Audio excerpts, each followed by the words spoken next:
मकर राशि वालों के लिए 16 तारीख का दिन सोमवार का अवसर है। प्रदोष का सुंदर योग बन रहा है क्योंकि द्वादशी और त्रयोदशी संयुक्त रूप से विद्यमान रहेंगी और ग्रह नक्षत्रों के दृष्टिकोण से जो समय आपके लिए परिवर्तन की तरफ जा रहा है वो एक बहुत महत्वपूर्ण ग्रह स्थिति को उत्पन्न करता दिखाई दे रहा है।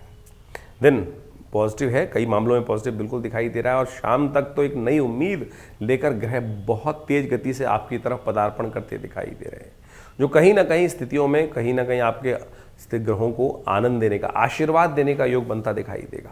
तो इसलिए जिस मेहनत से आप कार्य कर रहे हैं, कहीं ना कहीं आपके प्रति अच्छी भावना करने वाले जो आपके लोग हैं कहीं ना कहीं आपके प्रति सद्भाव रखेंगे और आपको थोड़ा सा विनम्र होना पड़ेगा, इस बात का ध्यान रखें।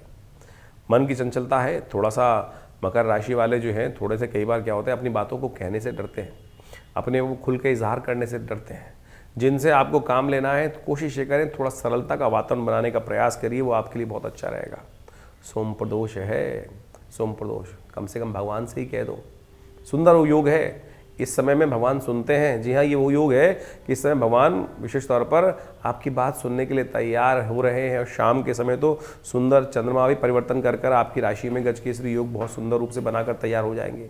तो शाम को प्रदोष काल में थोड़ा इस समय का लाभ ले लीजिए और सत्य माने ये समय ऐसा है कि इस समय थोड़ा सा जो कुछ उपाय हम जो बताने जा रहे हैं यदि वो आपने कर लिया, और शास्त्र में कहा गया है कि समस्त प्रदोषों में सबसे श्रेष्ठ प्रदोष जो है वो विशेष तौर पर सोम प्रदोष ही माना जाता है। सोमवार का योग और शाम को सूर्यास्त के समय में जब त्रयोदशी साथ में पदार्पण कर लेती है, योग बना लेती है, तो वो सोम प्रदोष का योग बन जाता है।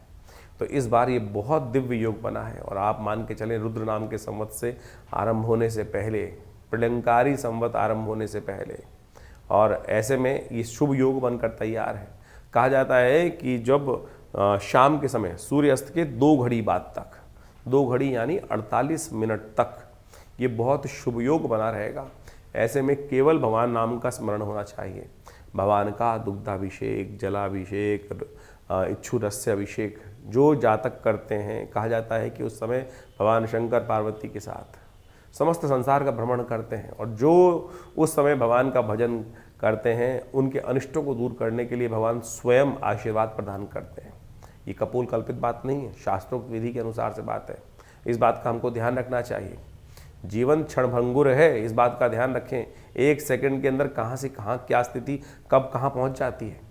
तो इसलिए हमारे समस्त अनिष्टों को दूर करने के लिए इस स्थिति का आपको अवश्य उपयोग करते हुए कार्य करना चाहिए।